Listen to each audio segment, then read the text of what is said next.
All right, New York Liberty fans, we're going to try something a little bit different. All right, now some of y'all have been coming on here and talking about things have been too negative. So you know what? We're going to put y'all in the driver's seat. 3 games, 1 word each. How would you describe how the New York Liberty have done since our last episode? We'll get into that and some more on today's episode of Gotta Get Up, a podcast for New York Liberty fans. Gotta get up. Gotta get up. I gotta get up. Gotta get up. Oh, yeah. New York. Oh, yeah. New York. Hey, women's basketball fans. Welcome to Gotta Get Up, a podcast for New York Liberty fans brought to you by Black Rosie Media. I'm Erica L. Ayala. And I'm Brian Fleurantin.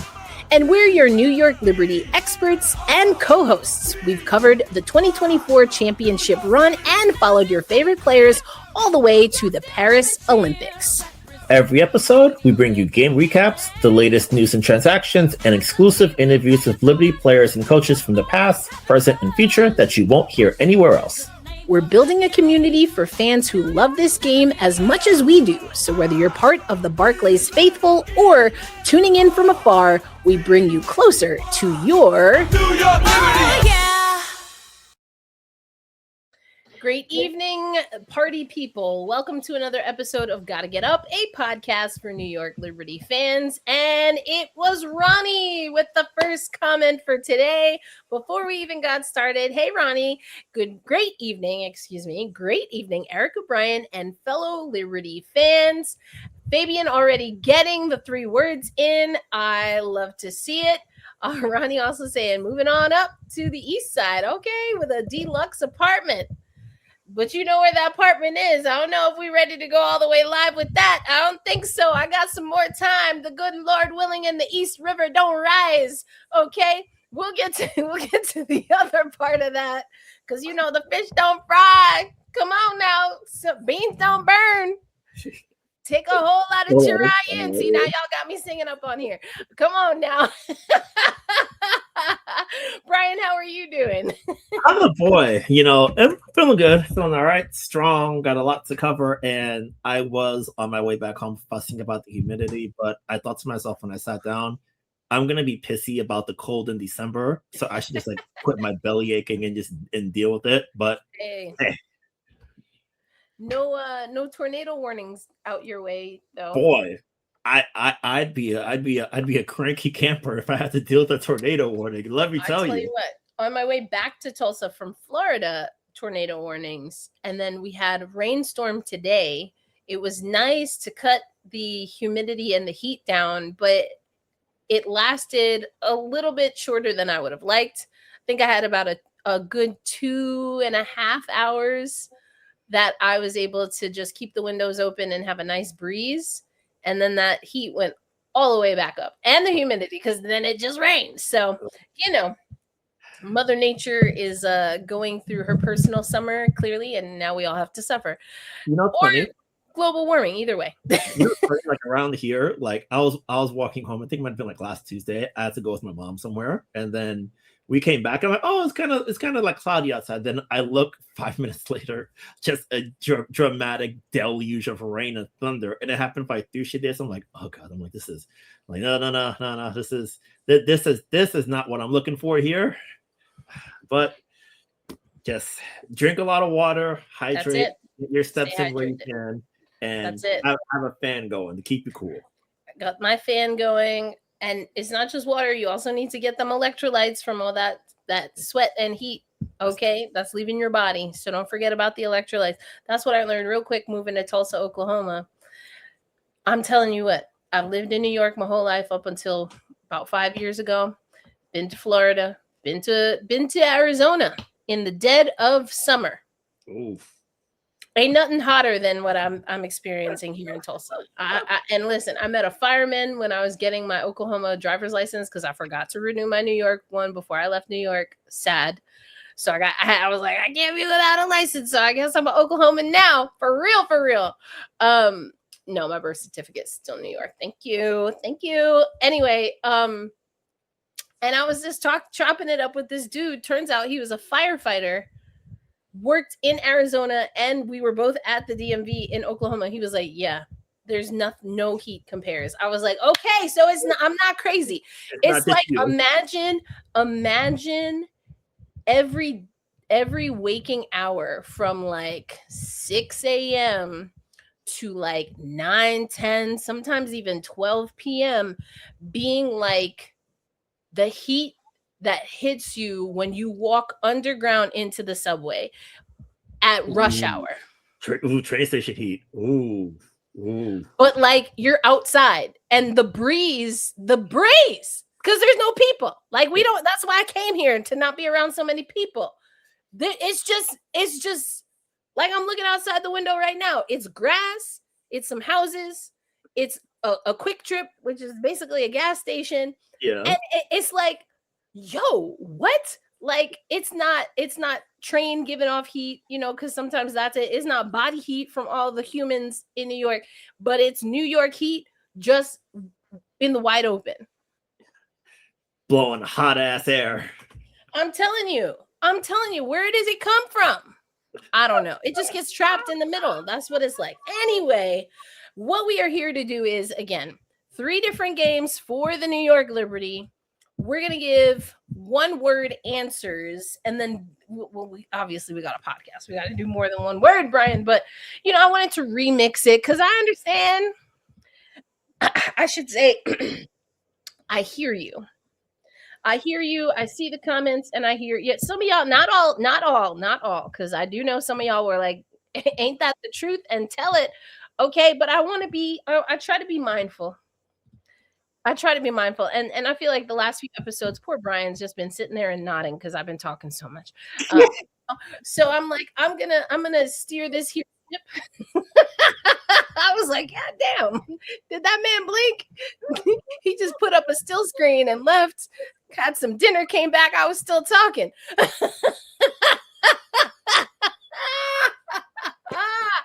So we're going to do it a little different. And Brian, the first of 3 games came against the Indiana Fever. So you get first crack. What is the word you would use to describe New York versus Indiana, the most recent installment? I'm going to go with dangerous. And okay. I say dangerous because you see what happens when you have either a cold stretch or you make mistakes against a dynamic offense like Indiana. You run into so much danger. And I was talking to Chris about it in pregame a couple of days ago. I wrote in my notebook that I thought they were over helping a lot, especially on Indiana drives. And Chris acknowledged that part. He also mentioned that a lot of times Indiana's threes came from hit-ahead passes in transition where the team wasn't back quickly enough. And against a team like Indiana that can score in the ways that they do, mistakes like that become even more fatal. And it becomes a situation where I think based off the level of opponent they are, you have to treat it like a playoff game, and that you've got to make sure that there are no moments where you sort of put your head down and get back. Like you have to really make it so you don't, those lapses and attention and focus that come over the course of a long regular season. I don't think you can afford that against a team like Indiana because they play too quickly and they're always looking to get ahead and get early offense. So I think for New York, that game was dangerous for them. And I think also along with that, they didn't, I feel like we say it here a lot on the podcast and just in general, in my general thought when it comes to basketball, you've got to make your opponent feel you. And I felt for the most part, the Liberty didn't make the Fever feel them. Like they did good things on offense throughout the night, which I thought the offense was fine. Like they got where they wanted to go. They did the things they needed to do for the most part. But I felt like they didn't really make their presence felt against Indiana, whether it be setting really hard screens or really sort of being intense and physical in certain ways. I felt the Liberty didn't do enough of that. And I think for the rematch coming this weekend, that's going to be something I try to keep mind of, where I want to see if the team can be a little bit more aggressive, if they can be a little bit more physical, bumping more on screens, things like that, and not making such a free run for Caitlin Clark and Kelsey Mitchell in particular, I think if the Liberty are able to sort of like really bump and be physical, and I'll just presage it now because I know what's going to happen if you bump Indiana. Congress is going to be called. The legion of villains that are associated with that team are going to come and fuss and hoot and holler. But you know what? To heck with all that. You just got to play for the Liberty. You got to play your game. You got to really have that oomph to what you do, and you've really got to be able to put the pressure on Indiana's defense. Because I feel for the Liberty, I think we'll get to it more in the next couple of games, but a lot of the things that we've wanted to be fixed have been fixed in a lot of respects. The rebounding is a big thing we've talked about all year. You look and hey, number one in rebounding after the All-Star break, number two on the season overall, behind just only the young guns in DC with Shakira and Kiki and Lauren holding down the glass for them. So they're doing a lot of the things we'd like to see. Now, when you get an elite opponent like Indiana, I want to see them up the physicality and bring a lot of that sandpaper Erica talks about. And I think you're going to need that against a team that right now, hey, their offense is like electric and dynamic. They can't miss. They've done so many things amazingly well. And this is, I think, if they're able to up the grit and sandpaperness of what they do, I'd like their chances a little bit more, especially with having the home court this time around. And you're going to have an energetic, jacked up Barclays crowd on a Saturday night in New York. That's what you want. And I think they'll be able to really, if they play their game the way they need to, I think they'll be able to reverse the trends from last weekend's matchup. Yeah, I mean, I think you hit on a lot of really good things here. I mean, we can see just in the game flow, well, there was no flow for the Liberty. This is one of those charts where you see a little tiny blip. This one run. Oh, does the mouse covers the whole New York Liberty run. Ear. That's it. That's all we got. So to the comments, I was putting them on the screen, but Fabian came in with the first mid, mediocre, and meh. Now, Fabian, you got to let us know, was that that's for all three games, or is this just for Indiana? Let us know in the comments. Charisse said mid. Damien said mediocre. And then also, as you were talking, it was really good timing because what Damien had put on here when you were talking about the defense, Indiana Fever defense, and why that's a way to perhaps expose, and you have to because of what they do offensively. Damien wrote this comment: Indiana Fever defense is stagnant, yet the Liberty still cannot find ways to contain Mitchell and Clark, and the Liberty will pay for their foolishness. Now, I will say, in fairness, and I don't even usually like to use that term, however, in that context, I should say, in fairness, it's like, excuse me, I didn't say what I said wasn't fair. It was an observation. What do we mean? It's implying that what I said was not fair. It was true, baby. I don't know. Anyway, to offer additional context, not many defenses seem to have figured out a way to stop both Caitlin Clark and Kelsey Mitchell. In fact, Olivia Miles notoriously, infamously said that her welcome to the W moment came the first time she went up against Kelsey Mitchell. Indeed. And that Kelsey Mitchell was burning them bad. They were down bad, baby. I mean, eventually they won, but it was trying times. So, and Minnesota's defense on the rating side of things and just even the eye test, top of the chart. That's not what Liberty is this season. So I hear you.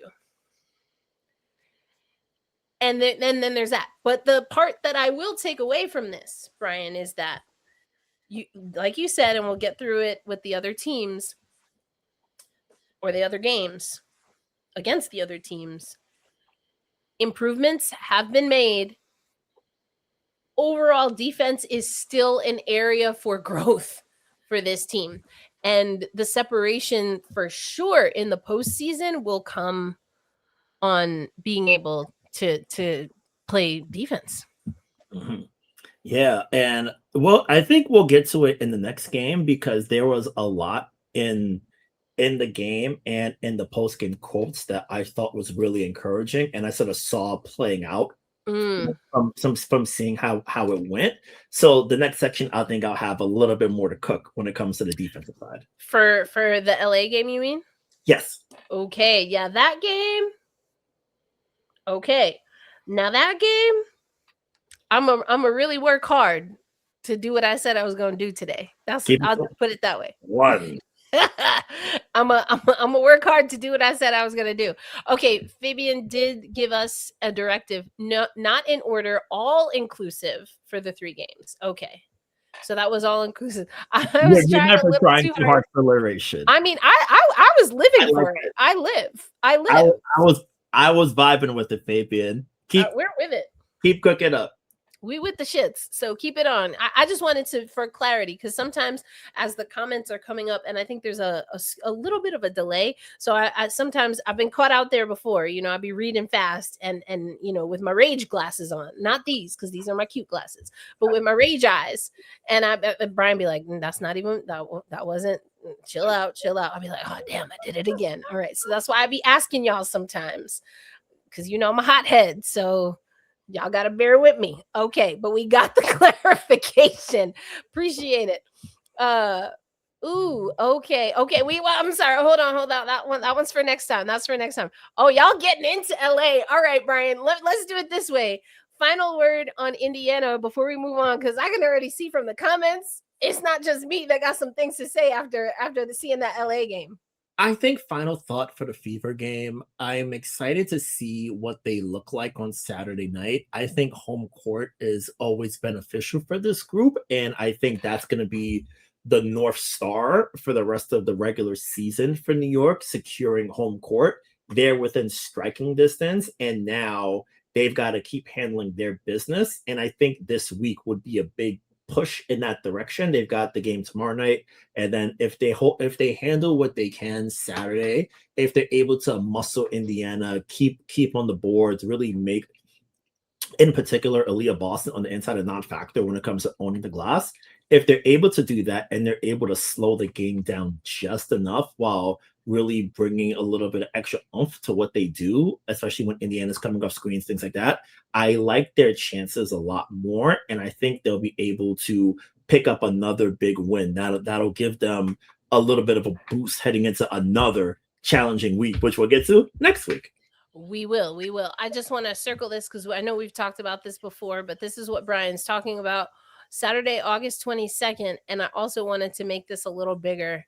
So the New York Liberty did win the first game of this series. That was back in June, but then it's been all Fever. But look at these. This is what I think stands out to me, is that the high scoring games are the ones where the Liberty gets caught out there. If the Fever, and this is not just a Liberty Bibberty thing, but the Indiana Fever, especially on this side of All-Star, and if y'all listen to America's #1 network, then you've heard me say this before.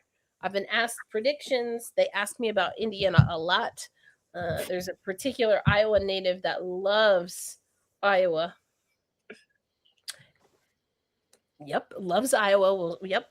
I mean, I love New York, so there you go. Hey, you know, Homer, it happens. It happens. So anyway, what I have been saying, what I was saying leading up to All-Star, as we were at All-Star, and then as we started getting back, is Indiana, a team that looked like they were resting players to make sure they didn't have the situation they had last year.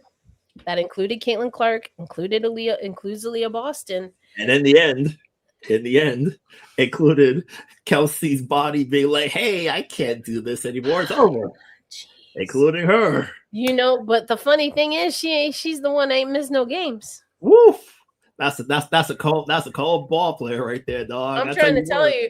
I'm trying to understand. I mean, Caitlin Clark's numbers are getting closer to Kelsey Mitchell, but you know what?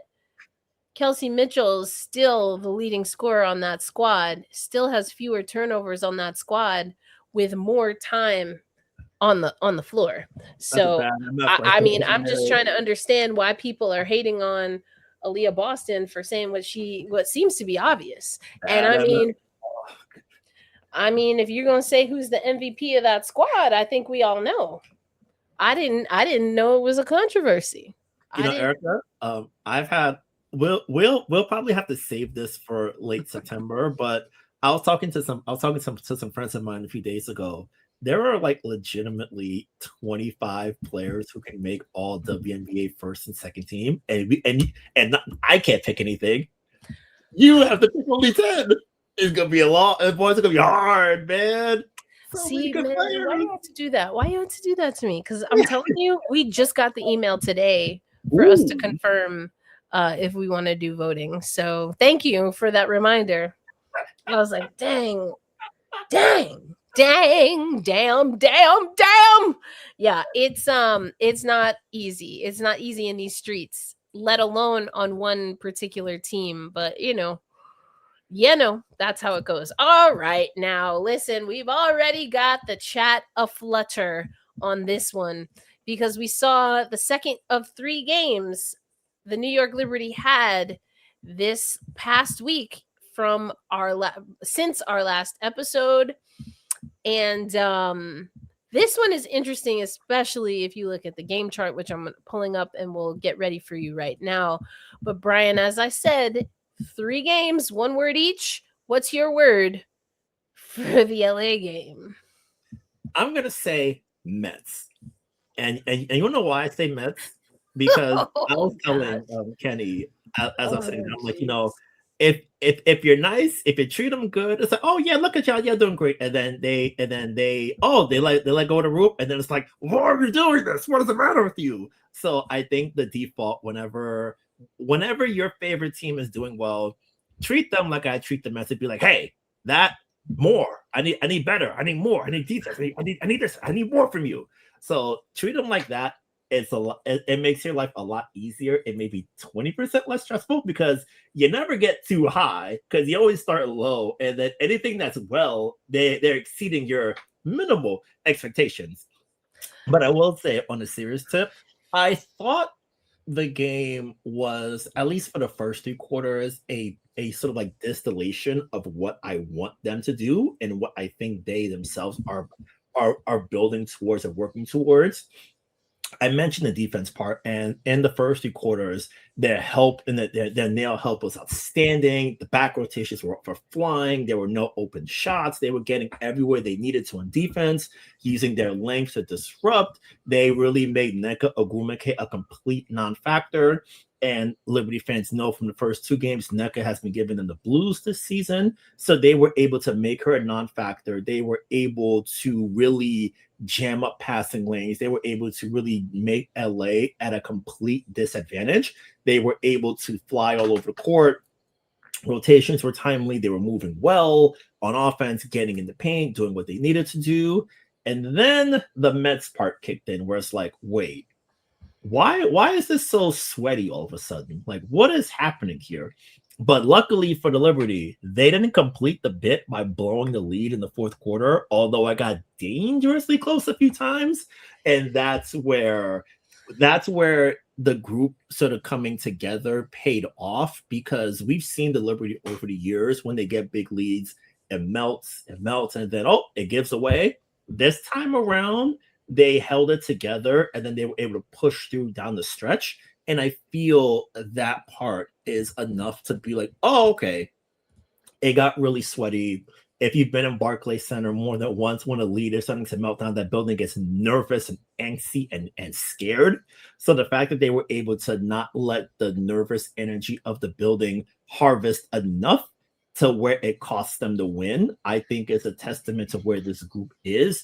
And I think also it helps to have a player like a Sabrina Ionescu, who in big time moments isn't afraid to get in there, make things happen, even though she was less than full strength. So I think the word I led with is Mets, but the real honest answer is potential, because you see the potential when things are going really well. And when things are going badly, you see the potential of them sort of figuring it out and holding on and doing what they need to do just long enough to get a win. So It goes both ways. Okay. I committed to doing a certain thing today, so I will do my darndest. I'm not going to allow my blood pressure to sky, and I am going to have more of an equitable split in our conversing. So, what I will start is saying to anchor my comments. In life, in art, we have contrast. We have contrast. The yin, the yang, the fire, the ice, the hot, the cold, the black, the white, the in, the out, the up, the down, the north, the south, the east, the west. I love your explanation for you. I love that for you. I love that for you. I love that for you. I love that. I love it. I love it because we can both look at this here chart and we just talked about game charts. I'm going to move us off the screen here, Brian. We just talked about game charts and you can see this as potential, as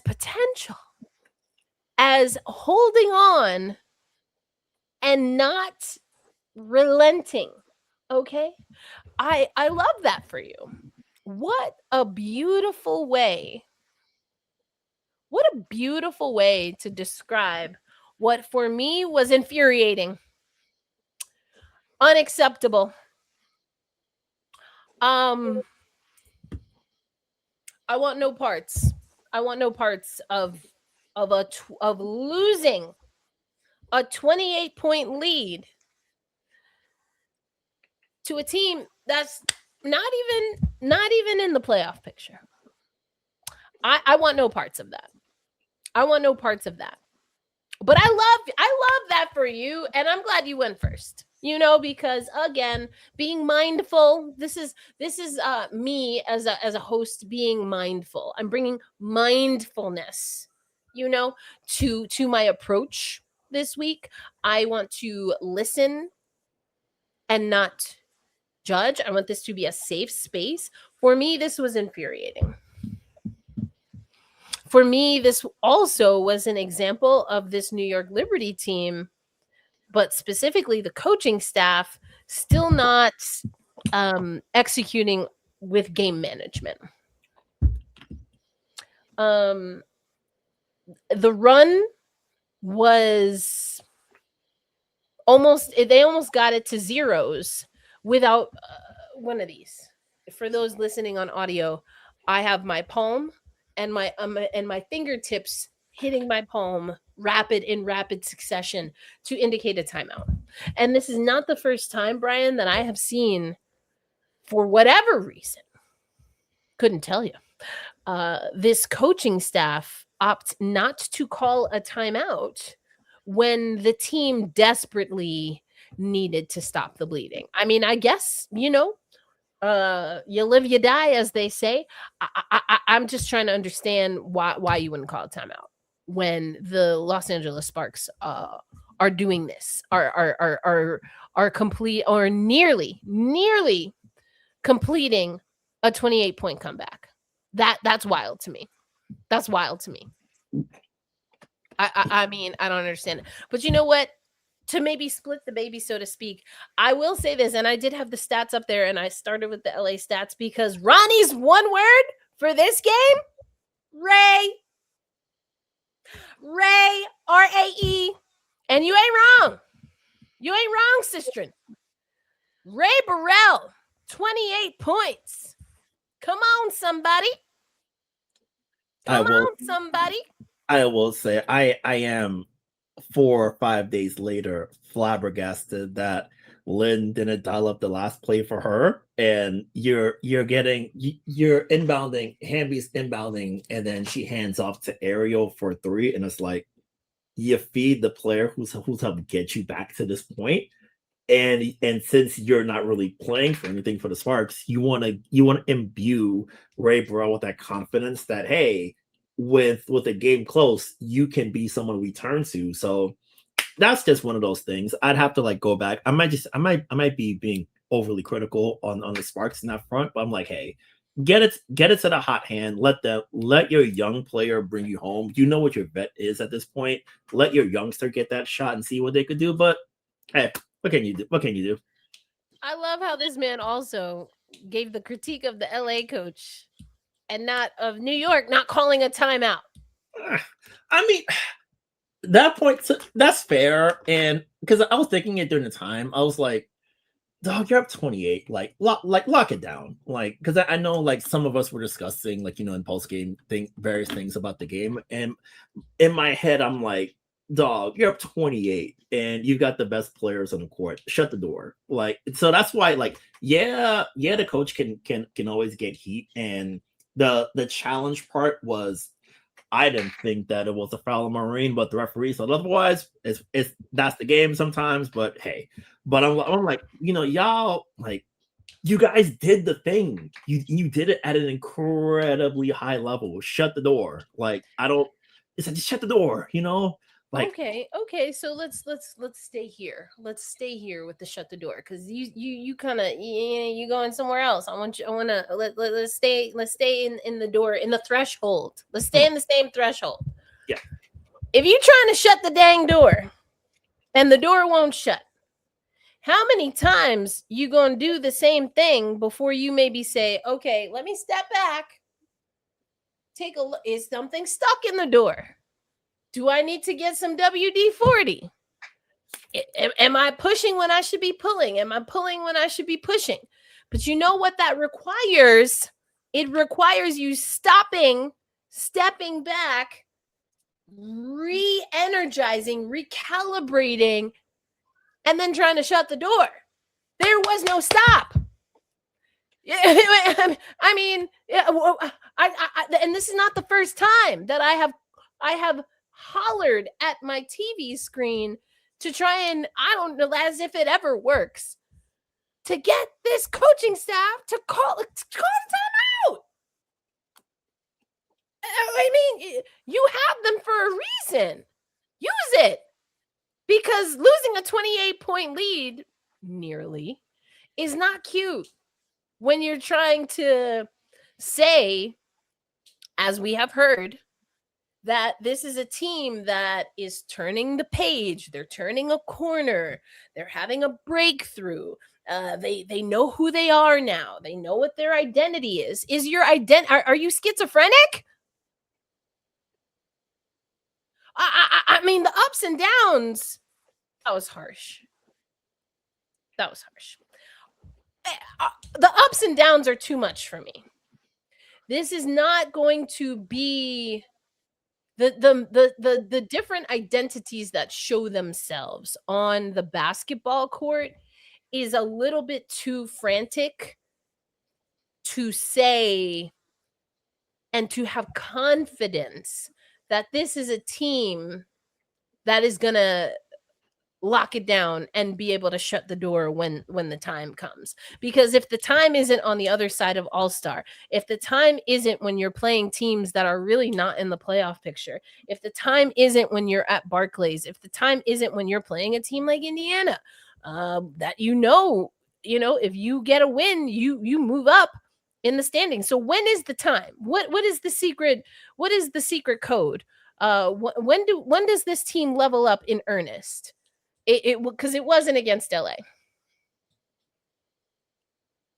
It's gonna be hard. Like, and I think within that, I'll double check, because I feel like he might have burned. I think the way the timeouts ran, and the comments can help me with this. I think one during an early run, and then one for the challenge that was lost. So that those are essentially the two that were used, if I'm not mistaken. I have to double check to make sure, but even still, it's like, because I feel, especially, maybe I'm giving a little bit more bail to the staff than I possibly should here, but it's like for 30 minutes, you guys have done everything right, and you see that you're doing everything right, and it's the lineup that had been doing well. Some of it is Sab being a little bit banged up, which some context, but not shaving 27 off of 28 context enough.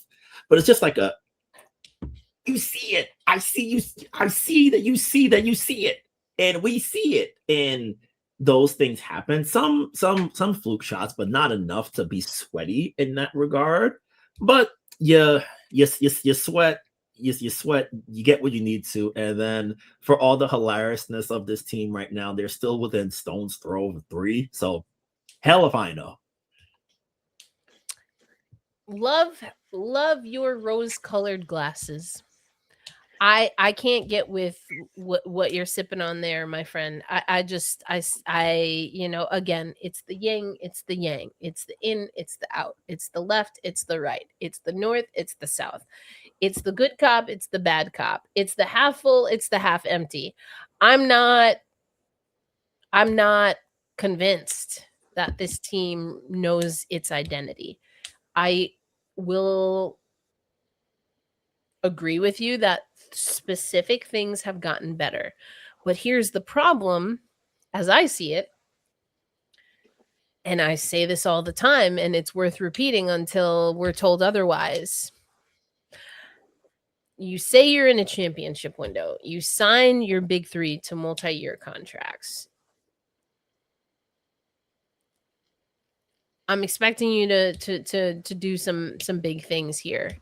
And there haven't been no real big, significant, inspiring, motivating, top 4 team looking things. We had the, 8-game run, but Phoenix, we played twice in that stretch. We talked about those games.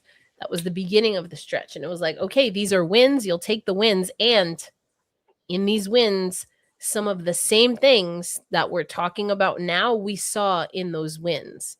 And so what that tells me is that you are very beholden to how your opponent plays, because the game that we're seeing the Liberty play is inconsistent.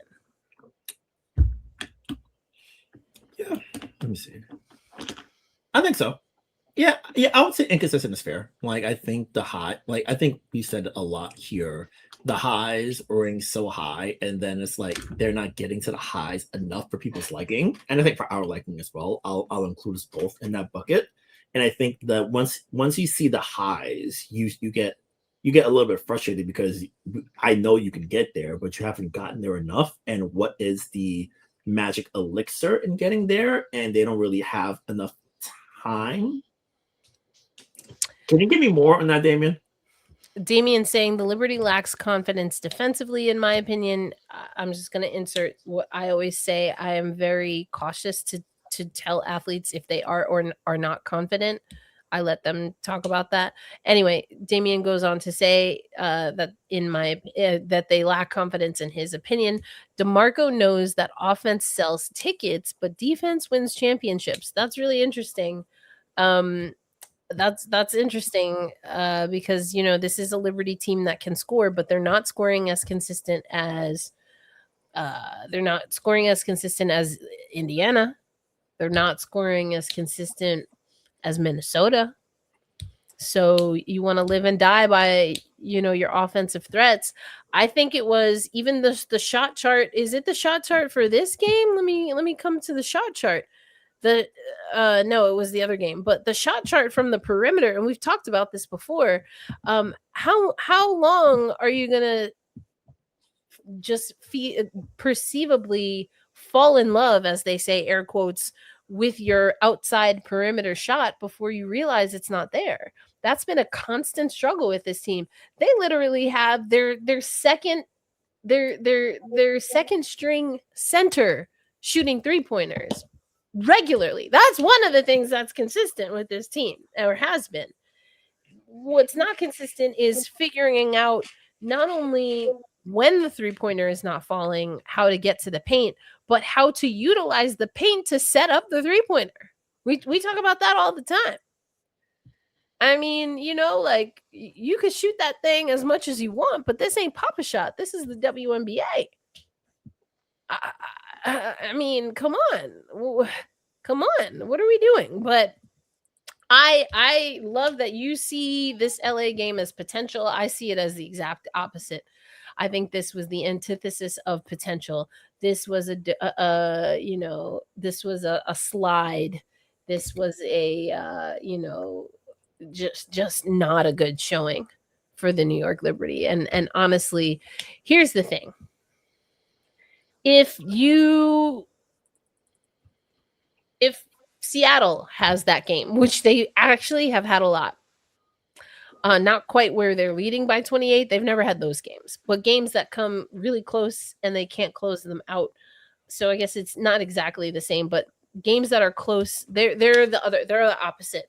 They get really close after having to overcome a deficit, but they can't close the door. The New York Liberty barely close the door, not for anything that they're doing, but because of what they're letting the other team do and try to push it open. If this was Toronto, if this was Portland, Chicago, Seattle, I think I would agree with you. My one word, potential. This is the New York Liberty. Now, you can say what you want about pundits and projections and all of those things, but throw that out the window.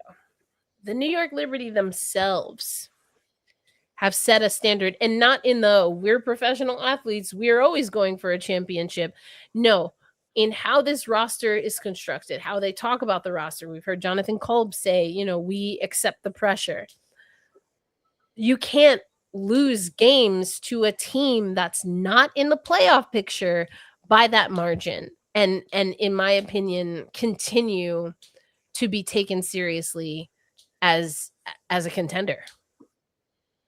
And I've been saying this in, I don't know, many times, many ways. You can't have it both. This New York Liberty team cannot have it both ways. If Chris DeMarco is your coach, if this coaching staff is your coach, if the front office is your front office, if this roster is your roster, you have to win games. And they did win the game, but you also can't, you have to be better than this. If you're in the middle of some kind of significant turnaround that has not been communicated, maybe that's different, but I don't know that you're not going to get any grace. You're not going to get the benefit of the doubt. No one feels sorry for the New York Liberty. Do better. Do better. Because that LA game was not it. Not it. I just don't. I think it's inexcusable to take your foot off of the gas and blow a near 30-point lead. That's wild to me. Like, I just don't understand how you expect to be taken seriously or expect there to be confidence in the ability to win a series if that's how you play. And it's not even just about the opponent, because you have to give kudos to LA. It is about expectation. It is about what has been communicated and on paper how this team is expected to perform. There are expectations for the Liberty that don't exist for other franchises. Is it fair? I mean, I don't know. I bet they'll take it if they take it all the way to a championship. But you have to step into that. And so the LA is inexcusable for me. Just, I mean, really bad. Really bad. Really bad. And it's a bad game at a bad time in the season. Yeah. I think for me, like, I agree that you should never be in a spot where you let up a lead like that. I guess my brain is more, especially now that we're pushing towards the finish line. It's almost a situation where you get it and then you live with everything that comes after, because I feel I'd be more in the same boat if it went all the way left. I think the fact that the roster was able to sort of pull themselves out of it and get to the finish line, even though they were wobbly, I feel like I think for me, especially now that we're getting down the stretch and everything is as congested as it is, And we've seen teams let up leads across the league, and it's very uncomfortable, very sweaty in a lot of ways, and especially teams that I consider to be contenders. I think the fact that it wasn't pretty, and my eternal preference is winning and winning big. I think that's the sign of a great team, and I don't think they're great. I think they're good. I don't think they're great right now. So I think my brain is like, okay, it got sweaty, it got gnarly, but did you get it done? Yes. Take it and then move on to the next thing and see how you go about it from there on. So I think that's where my brain is sort of like rationalizing might be the right word for it. It's like how my brain chemistry is wired when I look at that game. I mean, that's all you, bro. That is all you. I ain't sipping on that. Damien saying, why not call it the playoff window instead of a championship window? They're not ready. They're already tensed up. They're not consistent. No free agent moves. Expects a first round exit again. Well, no free agent moves is just not accurate. That's not accurate. So, but I hear what you're saying. Again, I'm not. I mean, I don't know that I came up with that term, and that's my issue. Is it semantics? I suppose you could argue that, but it's like that's what you said you were going to be about, and that's not what it's shaping up to look like. And again, I didn't expect it to look that way with a new head coach. But when you say that's what the expectation is, even though you have a new head coach, now I'm trying to understand. And again, Brian is a lot more graceful than I am, but the coaching decisions for me, I don't understand. I don't understand some of these decisions, and it's just I don't know what's going on. But I do want to talk about this because we do know the next game, which we will get to in our 3 games, one word, is of course going to be Connecticut. Another game that, I mean, it's a win in the column, and that's where what Brian says, I hear what you're saying. It's just that, again, the expectation, I guess it's like if you have a gargacha, that's a Selena song. You have a hoopty, and then you have a Ferrari in the same driveway. Mm-hmm. And all you got to do is get to the supermarket, right? And you get in the Ferrari. Now, listen, that's not what they're necessarily built for, but it should be able to get you there. If you fronting with a Ferrari and you can't even drive 3 blocks to get to the supermarket, don't be mad when people are like, what do you mean? What do you mean? That, like, you're supposed to do a lot more than this, and I just need to go pick up some eggs, and you can't even get me to the grocery store. For all that, I would have taken my chances, because at least I know by the second block I got to get out and push with my homies. I know that when I take the hoopty. But I got in the Ferrari, and I was expecting Ferrari type things, but that's not what I got. Like that's what the situation, kind of, sort of, maybe. But it's like, I don't know. Did someone front and put a different grill on there? Just do a real good paint job. We looking like some Wizard of Oz, man behind the curtain type situation. One rain fall in your car falling apart, dog. Come on, like, for all that, I'll just walk. I keep having these kittens, and I don't like kitty cats. And now she done seen me. She done seen me. I got these cats that are coming in the yard. Yeah, I see. Hello, cat. I see you. I'm allergic to you, so keep your distance. Oh no. Keep your distance. But I mean, yeah, it's confusing. I'm confused. I am confusion. I don't ever know. I don't know. Now, I do want to get into, though, a lot of comments about Sabrina Ionescu. And so you've already alluded to it, but Sabrina did not play in the Connecticut game due to injury. First, what are the updates there? What was the situation that led her to sitting out against the Connecticut Sun? Yeah, so late third quarter of the game against the Sparks, she landed her left ankle landed. I think it was on Ray on like on a rebound, just tweaked it a little bit. She signaled to come out. She came back in, played well in the fourth quarter, and I think I'll come back to that in a minute. Yep. I think she was able to power through, and she played well in the fourth. And I think it's more just I think sitting out Saturday's game was more a line of precaution, especially considering the opponent and the opponent, which being Connecticut, and she's currently listed as questionable for tomorrow night against Chicago.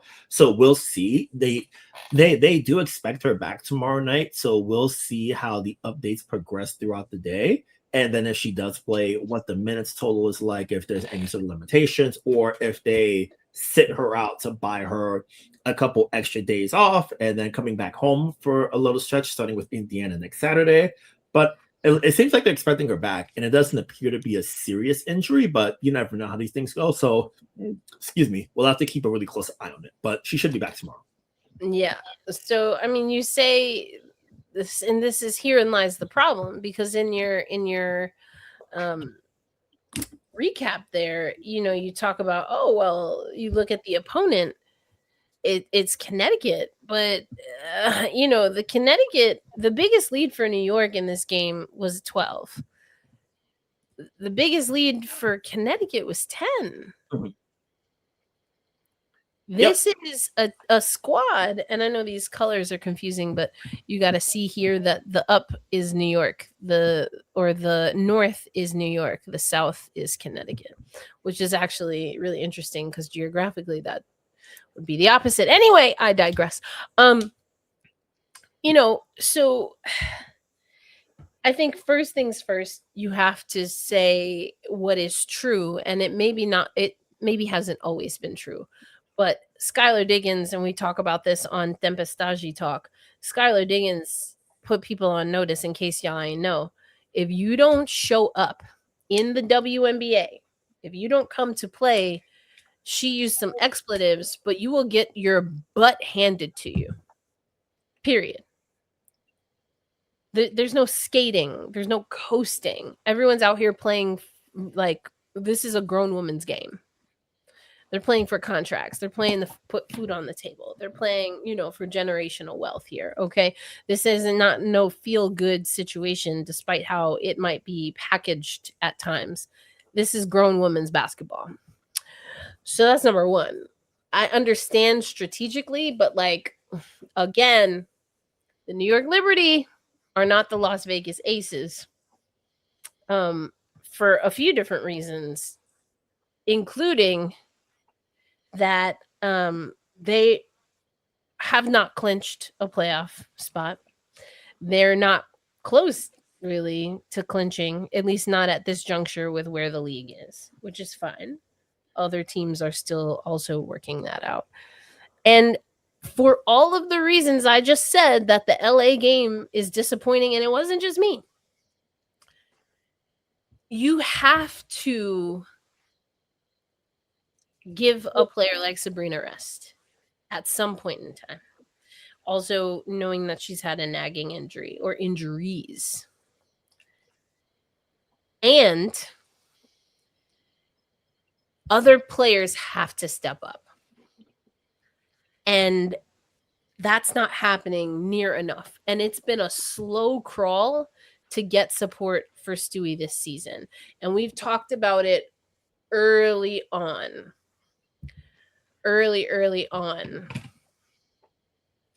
I'm happy that I don't have to answer to you about my happiness. And I'm happy that I can analyze things truthfully, because that's my job as a basketball analyst.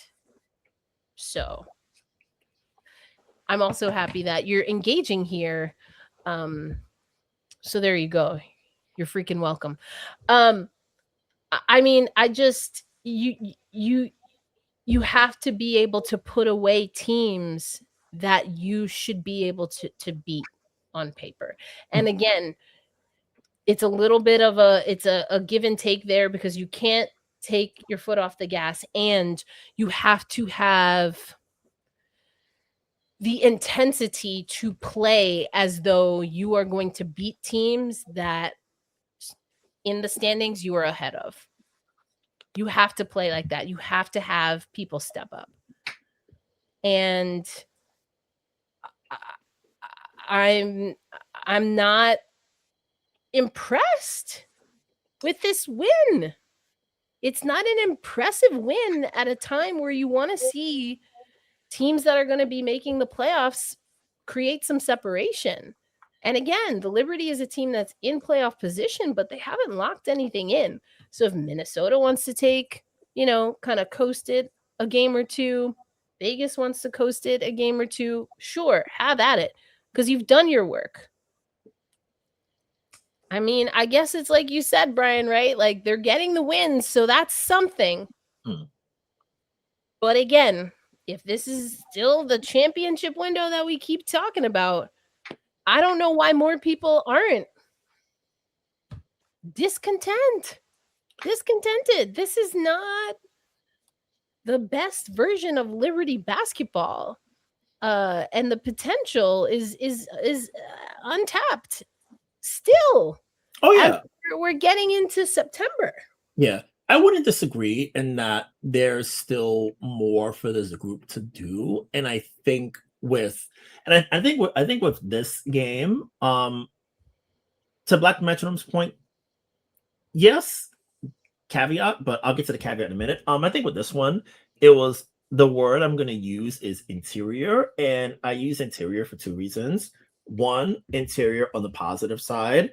I think watching JJ really shine with the all bench lineups that they had in the second quarter, that has been a point of struggle in recent weeks, where it's just JJ out there with no Stewie and Sabrina, and then the Liberty tend to sort of like slide back during those stretches. So I think having a stretch where they really took that 10-point Connecticut lead early on and then put the game in a complete vice grip in their favor, I think is a testament to JJ's excellence and the efforts of the players who were on the court at the time. I believe it was Beck G, Fatu, maybe Han, and either Marina or Beck Ace, something like that. But you really got to see a JJ plus bench lineup shine in a way that was really good, and JJ was doing it by getting inside, really making her presence felt. I think she had close to double-double by halftime, so you really got to see a lot of what JJ looks like when she's fully sort of like the superpowers are active and going in that regard. So I thought the interior presence for JJ was really positive in that regard. Is something that I think when they're at their best versions is when JJ is so engaged and dialed in on both sides of the ball, whether it be distributing, running the offense, doing all the things that we know her to do in her Hall of Fame career. So that's something to keep an eye on. And I use interior also for Breanna Stewart.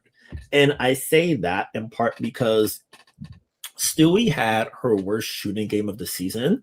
But what was interesting to me about it was that the overwhelming majority, I want to say 8 out of her 12 shots were at the rim. So it was a bit surprising to see her miss that many, especially when she's been such a good finisher at the cup this year and historically throughout her career. Stewie, you talking about? Yeah. Okay, I think because I took a peek at the shot chart. I think it might have been last night, but like I want to say like 8 of her shots were in the paint and like right by the rim. I think if someone in the chat can double check me and fact check me in real time, I'd really appreciate it. But I think it was a lot of her stuff was at the basket, which is good. But then the not finishing is part where it's like, one of those. And she's in a bit of a slump right now because I think in the last 4 games hasn't gone above 40%. And I think this is where we'll get to it a little bit more in the next couple weeks or so, especially with the Team USA things coming together.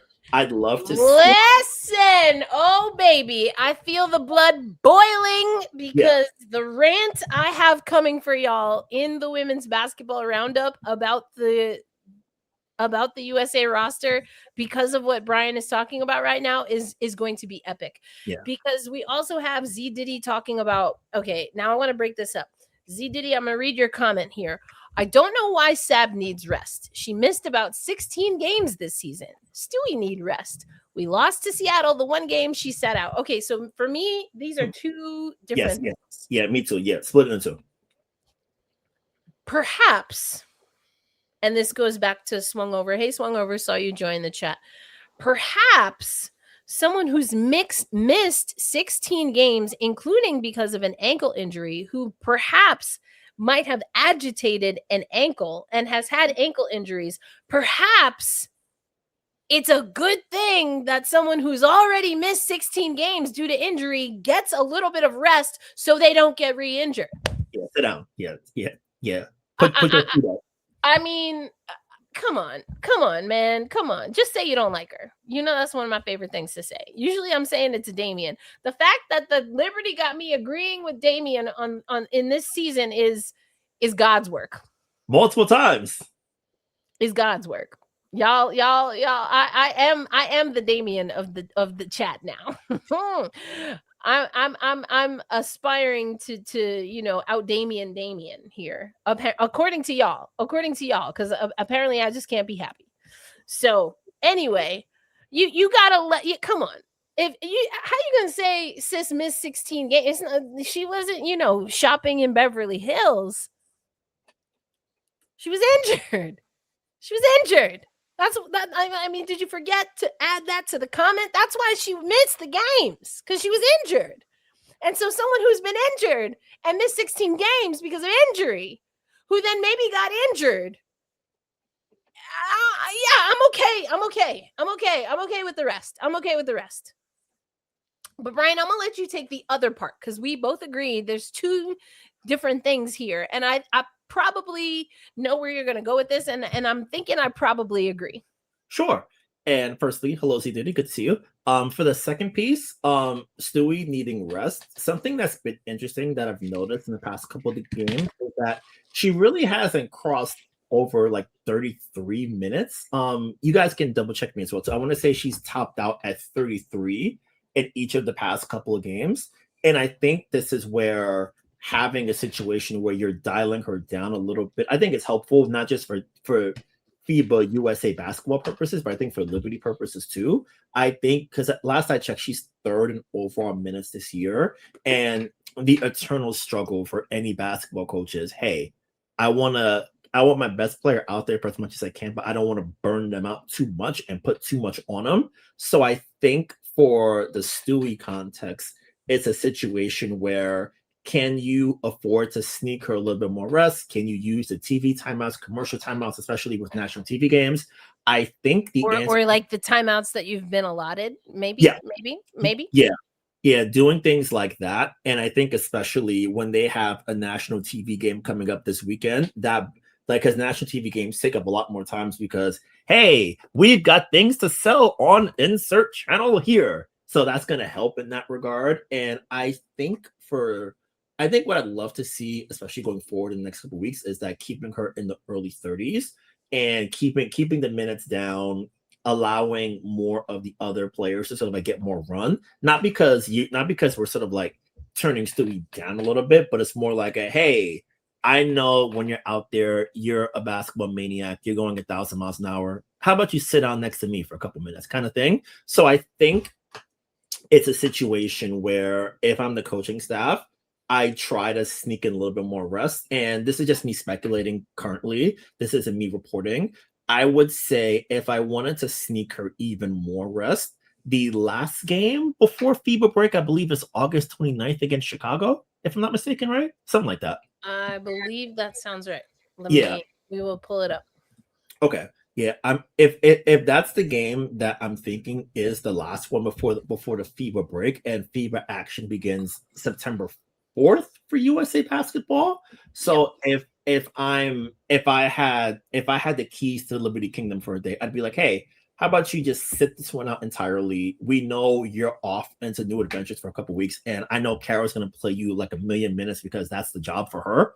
Okay, it's her job everywhere. It's her job everywhere, and it's infuriating because I really feel like it's messing with Stewie's. You know what? Stewie's a real one. Stewie, we don't deserve Stewie. And the we is the basketball community. Selflessness, leadership, excellence, and not very many seasons healthy. Yeah.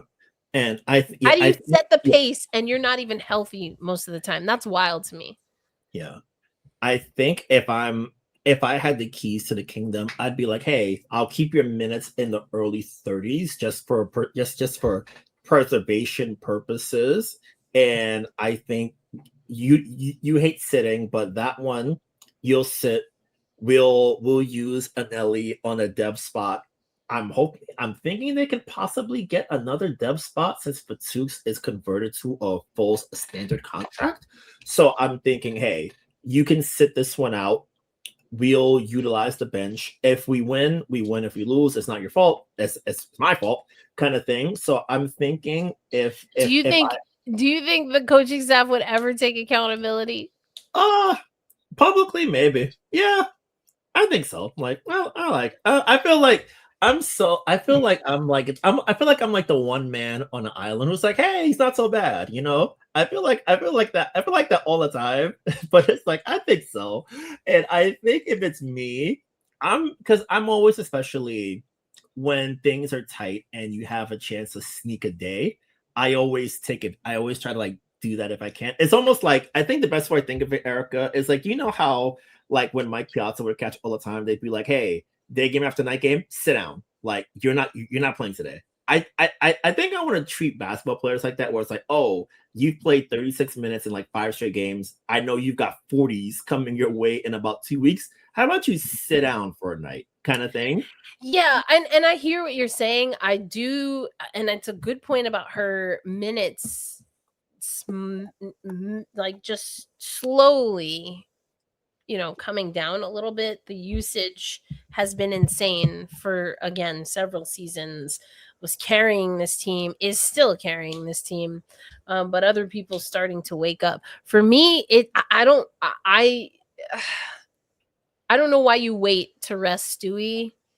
I think I would not pick Chicago because this team still needs wins. That's the predicament when you don't get wins, or you're having to use a Stewie so that you don't completely blow a 28-point game against the Los Angeles Sparks.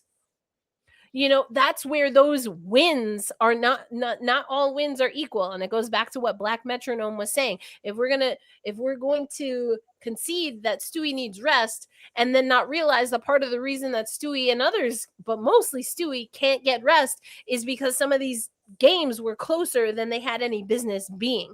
But I would have rested Stewie against Connecticut. And you can live with whatever happens. You can live with whatever happens against Connecticut, because the loss is still going to count the same when it comes to your particular record. The losses are not the same right now against teams like Indiana, Washington, Chicago. I mean, realistically, probably not in the mix. It's still a long shot for them, right? They've had a falling off, but like if we were having this conversation 2 weeks ago, it'd be different. But I mean, you need to get wins at this point against Indiana, Golden State. They've got Minnesota coming up. They have Atlanta coming up 2 times before the end of the season. I mean, and where is Chicago right now? Let me look at the standings again. Okay. Chicago is in 10 spot. Okay. So Chicago though is how many? I mean, again, I guess it is what it is. If you're content to go in anywhere from literally 3, that's not realistic to me at all. 3 to 8, sure, have at it. give Stewie all the rest then, because it's not going to freaking matter, right? It's not going to freaking matter. It's at this point likely more about where you're going to be in 1 through 8, not if you're going to be 1 through 8 for the New York Liberty. I mean, but this New York Liberty squad, again, don't have confidence that whether they're the 1 seed or the 8 seed, that they will confidently get through the first round. Erica, one quick thing about the Connecticut game that I think we as the women's basketball roundup failed to mention when it came to the Connecticut game. The Uncasville goodbye for the Connecticut goodbye for JJ and Stewie. We've spent so much time cataloging the Connecticut situation, and for those two in particular, Connecticut means so much to them, and it was their Uncasville goodbye. So sure, and an she could still be an Uncasville wave. And as a matter of fact, she had more time to say hi and sign autographs. It's not worth it for a team that's not even going to exist next year. Sorry. Uncasville, y'all can drive to Brooklyn, because I've done that drive. It ain't the most glamorous one, but it's possible. Like, no. And if that's the reason, like, then absolutely. See, now you get now if that's the reason, it's time to go. It's time to go, because there's no way, if you're serious about getting this team to be a winning team, then that shouldn't matter. Like, so I can't even. But I'm laughing out loud. Stewie isn't even an All-WNBA player? Okay. Hold on. Okay. All right. Okay. In a moment like that, firstly, hello. Thank you for joining us. I'd love to see your first and second teams, because I'd love to, like, I'd love for you to walk me through that. So if you can, just hit me with your first and second teams, and then we can sort of pick up the ball from there. All right, the stats, they don't lie. Come on, hit me. Bring it on. Hit me with your 10. I need your top 10. Come on. This is your chance. I'm gonna wait for the chat to catch up. That's wild. And let me fact check myself in real time about the minutes totals. While we're doing that, it's a great time to let y'all know, because we're gonna wait for these receipts. It's a great time to let you know that we had a Black Rosie Media exclusive article that was up on blackrosiemedia.com, and also you get to hear me analyze some of the quotes that both Brian and Roberta got about the French national team. Now, the big news ahead of 2024 was that players like Marine Johannes and Gabby Williams were not in the WNBA so that they could be committed to their national teams. And this was when prioritization was the buzzword around the WNBA. It's so wild to me, and trust me, I've asked why all of a sudden prioritization has disappeared. Still waiting on responses from a few people on that. But anyway, I digress. But it does seem, with perhaps prioritization not being such a big deal, that Team France is taking a new approach for the World Cup. But if you want to know why this World Cup could potentially be wide open and why it could matter to a team like France, then you're going to want to subscribe to the Women's Basketball Roundup. A subscription at the premium level will give you access to our mini podcast called The Extra Possession, and you can hear my breakdown and analysis of today's new article. This was for blackrosiemedia.com. With 18 days until the 2026 FIBA Women's World Cup, France has 11 WNBA players eligible and still no final roster. So again, Brian got some audio for us. Roberta had an exclusive interview with Dominique Malunga, and we have some of those quotes in this article that you can check out at blackrosiemedia.com. And we have another full-on newsletter coming to you on Wednesday. All right. Let's see. First team: Asia, Caitlin Clark, Kelsey Mitchell, Olivia, and Paige. Maybe she can make the second team, maybe. First five. Yes. slide number 5 to the second team. Stewie goes in there, at least to me. And I think also this is where right. Also, that's 4 guards. Yeah, I feel like this is where I think the league being so guard heavy now is going to wreak havoc on a player who I've been thinking has a good chance of making the All-W team, but probably won't, and that's Jonquel Jones. I think because how good the guards have been this year, they're gonna soak up a lot of spots because before Lee gets to the second team, like just off the top of my head, players who I'm thinking of that have a great shot of making it. Sonia Citron, Kayla McBride. There's way more people I'm thinking about. If Paige on the second team, this Paige, another. Someone we have not mentioned yet. Gabby Williams, another. So much great. There are like I think we can make a list of like 30 people who can make the All-WNBA teams, and you can make an argument that someone could be in above them, especially when that second team is going to be so loaded. And Erica, I hate giving you extra work, and I'm gonna say this out loud. And if Ron does this, you can hit me with a baseball. I'll be okay with it.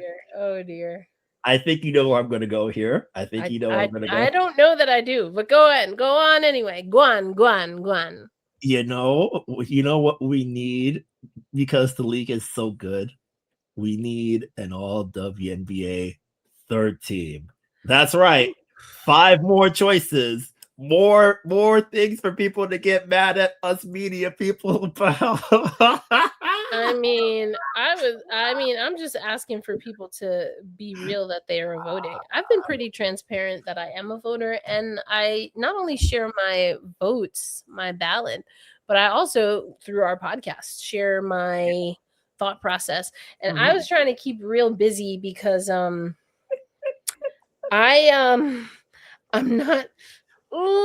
not sure I agree with you on JJ. Really? Tell me more. I've needed more from JJ on the Liberty period, point blank, let alone the big picture. Because like you said, Sonia is criminally underrated. Then I think Kiki and Shakira, if you can admit for some people finally that Washington is a team to not mess with, then you have to realize that Kiki Iriafen and Shakira Austin are top 3 in rebounding. Yeah. What is it? Asia, Kiki, or I think it's Asia, Shakira, and Kiki, or at least it's been that way for a while. Yeah. And now I'm thinking about it. Do we think Jess Shep is gonna get some votes? I lean no, even though she's been really good. I think with the level of competition that's there, it's going to be really hard for her to get onto the second team. It might be tough just because, and I know there's a little bit of an injury involved now, and so maybe that also was something that was a factor before, but it seems like things kind of stalled out. I mean, it was looking real good. People were already, this is why I don't like to pick MVP too early, but I certainly was like, Stewie's got to be in the MVP conversation. The way she was looking coming out the gate. Woo! But the only reason Stewie isn't in MVP talks is because our record sucks. That's on the coach. Oh gosh, I know I rant about this all the time. I hate how the collective we think about MVP. For a really long time, it was best player, best team, no negotiation. And then when Asia Wilson won MVP for not being on the best team, then I was like, okay, but like, for a decade, I've been telling y'all that shouldn't be the only way. And now all of a sudden, it shouldn't be an outlier just for Asia Wilson. I will say Asia Wilson also is an outlier. I think she's setting the pace, to be clear, this isn't hate against Asia Wilson. It's hating on people who were so vehemently clear and at times tried to make it like I didn't know what I was talking about because they were hell bent on sticking to best player, best team. So then how does Asia Wilson win an MVP when she wasn't on the best team? What was that in? Which 24. one was it? Was it 24? Yeah, Vegas was fourth. Well, yeah, clearly. Oh, yeah. And then their run ended when the Liberty put their boots on their court game 4. Hilarious. Hilarious. So Z Diddy is with you. JJ should be all WNBA. I'm with Charisse. I mean, again, lazy might be harsh, and the step has not been there. The focus has not always been there. It's tough. Maybe second team, but I don't know. But to go back to Jessica Shepard, because also Jessica Shepard prefers Jessica. I asked at all. Oh, okay. My bad, Jessica. That's my fault. That's my fault, gang. I mean, listen, I have a sister who was named Jessica, and after a while was just like, I go by Jessie. And I was like, okay, cool, tight. You gotta call people what they want to call them, you know? But yeah, it might be tough just because of the kind of plateau and then perhaps even fall off came at a time where it just was becoming so much clearer that other players were really surging. So that makes it tough. It's not going to be easy. 15 players. Like, at what point though does it become a little diluted? I don't know. I'm not saying that third team is it. I don't know how many teams does the MNBA have. They used to do 2 up until like 89. I think up until like 88, and then starting with 89 to the present, they've been 3 teams ever since. So, but I do like it does. I feel like this vote does events one of the greatest games in life that I used to play on Twitter all the time called One Gotta Go. It's all about hard choices. You've got to make your 10 and stand on your 10 because you've only got 10. That's it. You only got 10. 10 is tough. I'm not going to lie. 15 would make it a little bit easier, but not that much easier. Damon's asking. Oh, go ahead. But we play life on hard mode. Dang it. We jump through the hurdles. We beat the villains that are waiting for us because we play on 10 difficulty. Yeah. Damien asking, do you think Sabrina would make second or third team all WNBA? No. Z Diddy's talking about, I guarantee, Charles Barkley boys, that Sabrina will not be all WNBA. I don't think it's going to happen this year. There was a year where she was second team, and I don't think she should have been. Even Becky Hammon went hard in the paint for her. And then made an all WNBA second team game winner in the finals. I mean, listen. Shakira's looking great. So Washington's got to have at least 2 players, and that's conservative. So Erica, 3 actually. I said 2 is conservative is my point. Yeah, 2 on the all W team, and maybe, just maybe, the most improved player and coach of the year. Could be. Maybe. Hey, I can be talking into it. You know what? We kind of went in a different direction, and that's okay. We love doing that here. Clearly, I mean, we have marathon episodes, so why not? But I want to read, because we're going to go over this later, but since we're talking about it, I just want to let y'all know officially what will be the categories. The category is, darling. So this is, I literally got this email today, 13 hours ago, bright and early in the morning. Here we go. Media panel will vote for all WNBA first and second teams, Kia Defensive Player of the Year, Kia Most Improved. Kia is all of these. I'm just going to read through them. Defensive Player, Most Improved, Most Valuable, Rookie of the Year, Sixth Player of the Year, the Kim Peratt Sportsmanship Award, WNBA All Defensive First and Second Teams, WNBA All Rookie Team, and the State Street Investment Management SPY WNBA Coach of the Year. How are they going to fit that on the trophy? My goodness. General managers will also vote for Basketball Executive of the Year. WNBA team executives vote for WNBA Business Executive Leadership Award presented by Deloitte.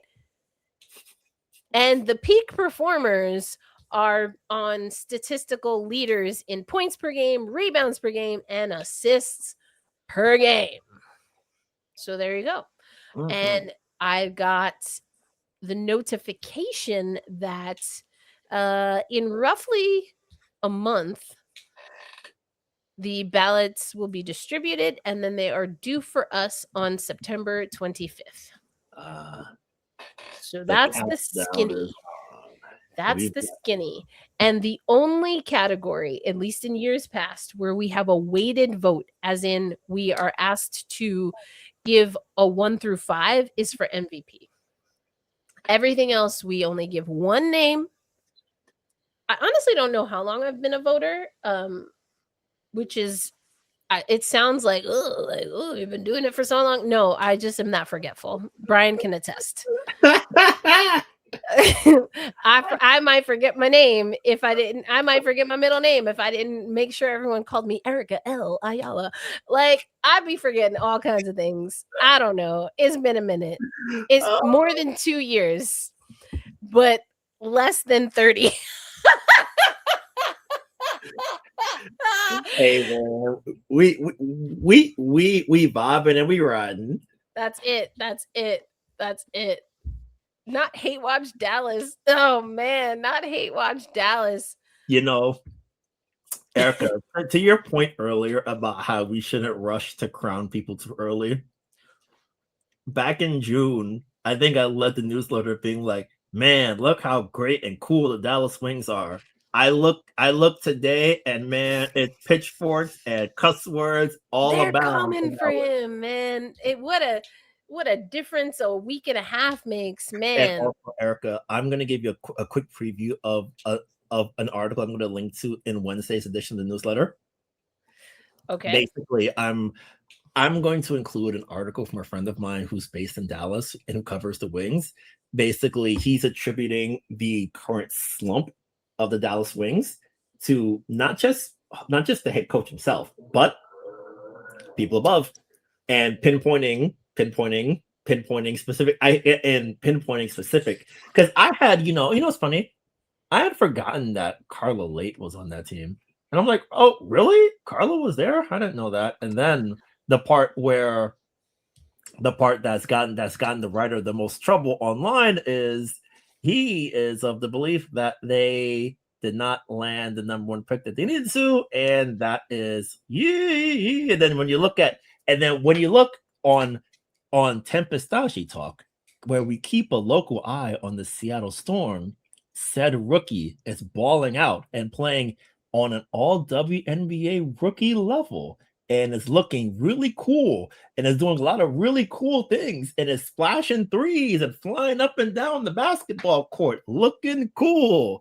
And then the other pick is, oh my God, we're going to build a statue out of her in 5 years if she keep this bad boy up. And Dallas is like, she's good. Why are you torturing me? I'm trying to be good, Brian. I'm trying to be good. Oh wait, this is the moment where the roles flip, and I feel like I'm Jimmy Dugan right now. I'm just like, you're still not hitting the cutoff. No. That's something I need you to work on before next season. Like, I'm usually the good angel on Erica's shoulder, so it's very hilarious. I get to change. I get to flip roles for once and just encourage the other side. I done already thrown my glasses over here. I folded them before I threw them, so there's that. And they landed softly by the bedside. Soft surfaces only. Soft surfaces only. I'm trying to be good. But good Lord, good googly moogly. We did say this on the We Need to Talk Now podcast because we were asked to tee up some coaches that might be in the hot seat. And I prefaced, I was like, before I go in, and I can guarantee y'all know who I talked about first. I said, I just want to preface with some of the coaches or some of the teams and the coaches that we're going to talk about, we should also be talking about the front office. And I believe, and by believe, I know 100%, I said it's not a hot seat. It is a hot love seat, because a love seat is made for two. And there's some of these organizations where you cannot tell me that the coach is the person, and certainly not the only person, that needs to be evaluated critically for where their team ended up at the end of the 2026 season. Mm-hmm. More than fair. And I said this, I feel like a few years ago. I was like, all of this money, and unfortunately, when we saw the exodus or the forcing out of Black women head coaches for shiny NBA experience, but no women's basketball experience coaches, whether they were women or men or melanated or not, that's what happened. We saw that happening a few seasons ago. And I remember saying that's how Christy Sides lost a job, perhaps, quizás. Anyway, what I said is that the teams whose front offices are weak and trying to play 1997 games in 2026, they're going to be exposed big time in the new CBA. So we definitely have a lot to talk about in the offseason. Okay, we talked about one word for the last 3 games. We actually didn't get to Connecticut. We went on a lot of different tangents to just wrap it up. Yes. What is it? Interior. Oh, you did say interior. Excuse me. I was in the comments. You did say interior. We didn't tee it up in the same way. I took you off topic again. It's my fault, gang. I took Eric off topic. It's on me, fine. Coach. I feel like it was a good one. Damien's asking. I've kind of been tiptoeing around this, and I do think I'll put it this way. It's not comfortable always having these conversations, and I do think that where the New York Liberty are and how things have been spoken about, what the expectation that we were told would be of this team coming into this season and what we're seeing now has not lived up to expectation. And it has exposed things that I have been talking about with this team for a while. So it's not, as much as I'm not completely comfortable with Chris DeMarco, I think that it is not exclusively a Chris DeMarco thing. I don't think that he gives me confidence in some of the things that need to be cleaned up. So that's why I talk about Chris DeMarco a lot. And first thing is, he was hired by the GM. Second thing is that there are some things that have been consistently off for a team that has very good players. And so at the end of the day, I'm sorry, but that's a front office thing. Mm-hmm. It's a roster construction faux pas. So, like I said, hot seat for sure. Has to be. Kelsey Plum coming to Seattle. I don't know. Diana Taurasi's trying to keep her in the desert. Yeah, well, Diana got her ownership pitch on super early. Dirty Diana.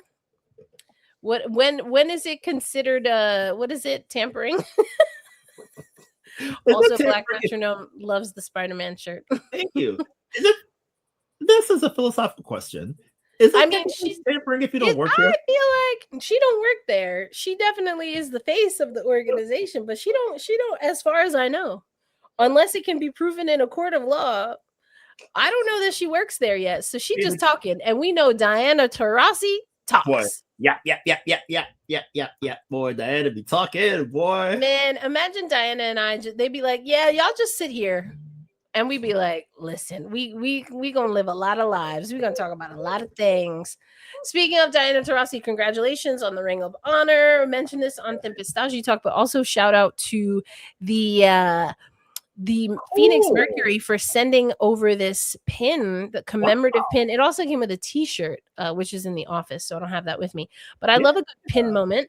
But I did get to interview Diana Taurasi 2 World Cups ago. I know it was the World Cup because I was asking her about Argentina.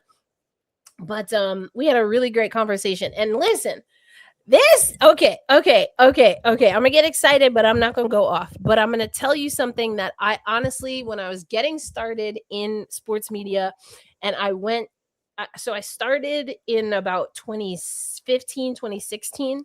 The 2015-2016 hockey season is how I keep track of it. So and so by 2016 I was covering sports, and then by 2019 I went freelance. So I was only covering sports and like trying to make money off it. Still trying to make a living. But anyway, that's a whole nother story for another day. Support Black Rosie Media. Subscribe to the newsletter. But and so I think it was 2018. I got to Westchester County Center. This was before I was full-time. Westchester County Center in the closet, which was the visiting locker room. That thing was so tight. It was so small. Anyway, Diana Taurasi, asked her about the World Cup Argentina. She was a new mom at the time. She mentioned Penny. We had a conversation. But then I also was like, I remembered, I was like, man, if I ever get to talk to Diana Taurasi one-on-one, I'm going to ask her about being a hothead. As a fellow hothead, I just needed to hear what she was going to say. And if you want to know what she said, go follow Black Rosie Media, because I posted that clip on social media from 2018, me asking Diana Taurasi how or if she actually tries to and wants to balance how she plays and is on the court with her more personable personality off of the court. That was a really cool moment. A quick but really meaningful conversation to me. So congratulations, Diana Taurasi, on the Ring of Honor, on your jersey retirement.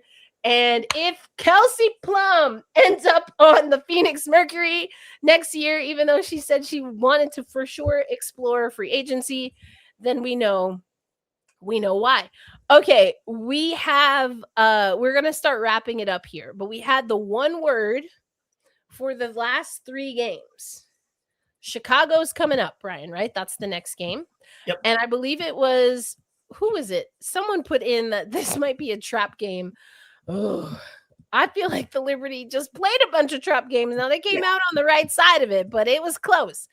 I do think I don't love this matchup for New York. If Chicago plays like Chicago was playing a couple of weeks ago, but I don't know right now, Brian. I'm going to look at the injury report right now, actually. But for me, this might come down to if they have one of their rookies playing or not. Yeah, because I think Sid is questionable for tomorrow night's game because she's been out. Yeah, she's been out for a minute. Been out for a good minute. Questionable. Yep, I'll put it up on the screen. Officially listed as questionable. But dang, Sydney Johnson has been, or excuse me, that's the coach. Wrong Sydney. Sydney Taylor, excuse me, has been phenomenal. What a great story. Yeah, she's been so good. And I really hope she gets enough games in to where she's a serious candidate for the all-rookie team, because I think her play has earned her a really good spot on the team. So I'm hoping she's back pretty soon and can get back to balling the way she has been. So, and she's been really awesome. Like, she was really good in the 2 Liberty matchups. She's been great all season. Hit the game winner against Vegas on America's #1 network. She's been amazing. So I love her story this year. And it's a testament to perseverance and determination. Even with all the changes in the WNBA and the new CBA and such, you can still have players who get it out the mud and can really sort of like shine out of nowhere and really be inspirational in that regard. So watching her rise has been really awesome. And I think my word for the game is going to be paint. I think for the Liberty, if they're able to control the paint, and if they're able to really take advantage and sort of get Camila Cardoso on the move, really sort of involve her in a lot of actions, and then try to really draw her out onto the perimeter. JJ is someone who can post up and can do those drives and do everything well. The ball movement's going well. I think if they're able to control the painted area I like their chances of picking up another win. And I think last week I said for the 4-game stretch encompassing last week, including tomorrow night's game, I said 3-1 was the expectation I had for them. And it's been ugly getting to the 2 so far. But if they get the 3, it's, oh, hey, you met my standard. Now I want you to meet my standard again going forward with higher level of competition. So you get the win you're supposed to, get it done. Like, I don't like, just get the job done, stack up that win again, possibly move yourself, and they might, depending on what happens in the other game starting at 9 p.m. tomorrow night, Atlanta at Las Vegas. If they win and Atlanta loses, I believe New York jumps officially into the 5 position in the standings. So, hey, there's the goal there. Climb it, meet that moment, and then you figure out the rest as you go. You inch closer to official postseason positioning. I think they've given themselves enough of a buffer to avoid the 8 seed in Minnesota in round 1. How everything else is going to shake out, who knows? But you know that 1 is essentially locked in because they've got tiebreakers over everybody. So you figure out where you land, you get healthy, you put good tape on the board heading into late September into October, and then you figure out the road from there. Yeah, I would agree. And it has me thinking, in one of our next 3 episodes, which will take us effectively to the break, Brian, I want to start thinking, I mean, it's definitely one of those not too early exercises, or excuse me, way too early exercises. But I want us to, and we kind of did this impromptu, one of my rants, one of my many. I tried. I think I did comparative to last week, I think I did a great job. Keeping it under wraps here. But this is our upcoming schedule here. So today's episode, the 17th, we have the 24th and the 31st. But I want us to probably closer to that status at FIBA. So on the 31st, and so y'all can comment now between now and the 31st. But let's do some way too early. Which would you rather? So we'll see where New York is in the standings. And then we will see who, if the season ended as of that last episode going into FIBA break, we will see if we would rather take who they would play if the season ended then, or if we would rather take another top 4 team at the time of that recording. We're going to base it on that as if that's the end of the season. Gotcha. That's going to be juicy. I'm looking forward to it. Would you rather take what the draw is, or would you rather play somebody else? We'll see who is 1 through 8 at that time, including, of course, New York. And we will break that down, as well as the FIBA World Cup. Yep. Ooh, Germany. Oh, it's just a quick Satsu thought, if I may. Yeah, please. I felt, listening to Chris talk about the loneliness players have when they have extended injury absences like this, it just made me feel sad, because he was making the point where it's you're not able to do the thing that essentially is your identity at this stage of your life, and especially someone who is as good as Satsu is, not being able to do it. And the court is right there for you, but you just can't. It's like a force field is on the court, and there's nothing you can do to control for it. Like, especially with head injuries, it's so, like, it's just so hard to pin down, and it's just so challenging because you never know what can happen. Like, the recovery is like can be up in the air. Just one moment is just like it's just completely off, and it's really and especially for like an athlete, there's so much control you have: your diet, your activity levels, how you train, who you train with. With head injuries, there's no control.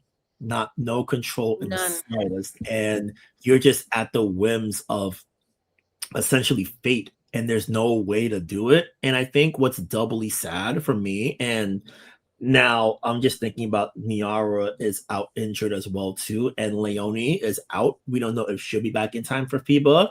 Those three in particular have really taken the mantle for German women's basketball in the 2020s, and they've all had big time WNBA playoff moments. And this cup was to be Germany's big introduction on the international stage as far as like being a women's basketball player.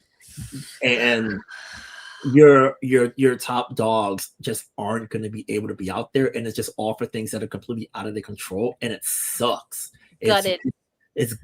I'm gutted for all three of them, and it's just you want to like.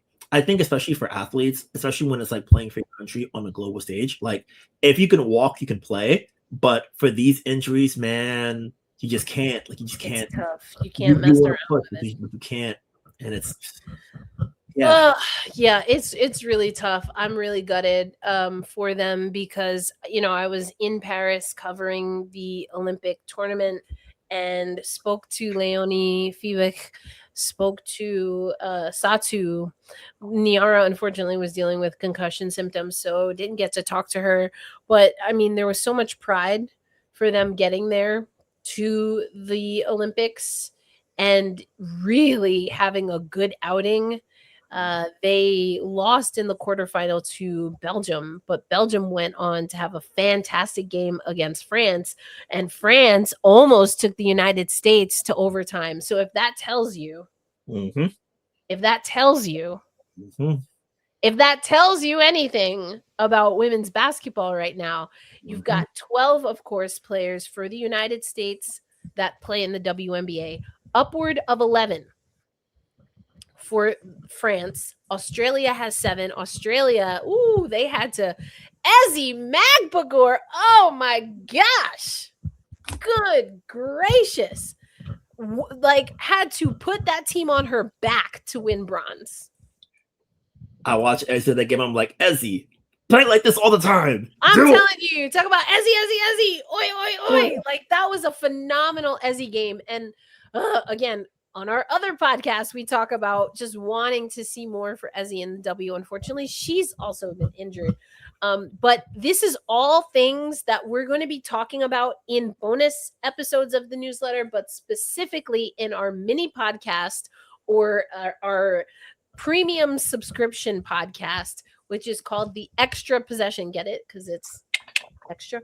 The Extra Possession here. And it is, I'm going to start breaking these down because we've heard from Ezi Magbagor. We have Awa Fam in Spanish, mind you. So beautiful. We are going to break down these teams as we inch closer to the World Cup. But if you don't want to become a premium subscriber, although obviously I'm very biased and think you should, but no worries. Maybe that's not in the cards right now. You can subscribe 100% for free to the Women's Basketball Roundup, and you will still get access to the PDF version of our guide to the FIBA Women's World Cup. Now that's going to give you all of the rosters. They're still coming in. The whole article that I have up on blackrosiemedia.com is that we are 18 days away and we do not have the French roster. So we're still getting rosters. We have the coaches for the teams. We have their WNBA team connections. So you can see how many players have been officially announced for all of the WNBA teams, which team has more players, which college has more players, college or university. We have all of that. We have some fun facts in there, all for just subscribing to our Women's Basketball Roundup. So you're not going to want to miss it. And hopefully, got to double check the podcast schedule for We Need to Talk Now. But hopefully, we can also get some watch parties going on. So cook up your eggs and griddle those pancakes because some of these games will be morning games for us here. But all of that we have coming up. Also, and this is where the rant is coming. The United States ended up going what I would consider a veteran, as in for the senior women's team, a more veteran roster, even though they do not need to win. They don't even need to medal in this World Cup because they already have a spot in the Olympics by way of being the hosts. Mm-hmm. And I just really thought this was an opportunity to do some things. I will break that down. But also that means the opportunity is ripe for these other teams. I'm thinking France. Germany's going to have a tough time, especially for all of the reasons that Brian just broke down. But I would look at Spain, Australia, and maybe China. Maybe China can sneak in there as well. But those are some teams that are going to go all out in this World Cup. Because if anyone besides the United States wins, and I feel like there's one other team that's already qualified, and now I'm forgetting, but it's in our FIBA World Cup guide. But for sure, the United States, we know, is already going. Any other team wins, and they don't have to compete in Olympic qualifiers, which is huge. You can punch your ticket 2 years in advance. Mm-hmm. So, yes, France is going to want to compete. Germany, and they're hosting. Spain, or as I prefer to say, España. Australia, who was the bronze medal winners, in the Olympics. There are so many storylines. It's insane. I'm so excited through the extra possession and through the women's basketball roundup and through our guide to break this all down. And doing some more writing for blackrosiemedia.com because I just have so many thoughts. I want to get them all out. But yeah, definitely going deep into why I think the USA team should have gone in a different direction for their roster and probably not in the ways that some of you think. I know some people were already surprised when I laid out some of my arguments in our Slack channel, but gonna lay them out in writing form. Also, if you subscribe to the newsletter for free or at any tier, you also get access to our Slack channel, so you're not gonna want to miss that. All right, y'all. It is time to wrap this one up. And it was a big one. Chicago, we've got, again, Indiana. We'll see if the New York Liberty can split the series. But the way the last few have been going, they got to keep them under 80. Yep. Slow the pace down. And I don't know that the defense has been there to do that. So... but maybe Sabrina will read all your comments and it'll piss her off, and then that will be the way that the New York Liberty get the win. So keep hating. I think I know what to do. Just have Kathy create another 3-point contest and be like, "Oh, Sabrina, we invited you," and then she's like, "What are you talking about?" Make her mad again, Kathy. Hey, if anyone can do it, if anyone can do it. I believe in you, Kathy. I believe in you. Kathy's about to do her big one again. I believe. And I've already seen people say, hey, is this the Commissioner's Cup curse? I've been following that trend also. It's about to be like the President's Cup in the NHL. Don't touch it. Don't look at it. Don't breathe. Funny. See, all money ain't good money. All money ain't good money, fam. Y'all got to be careful in these streets. Winsome, Ronnie. We've got Kamal here. Mello, Damien, as always. Sharice, Jens. Oh, hey, I didn't see this comment.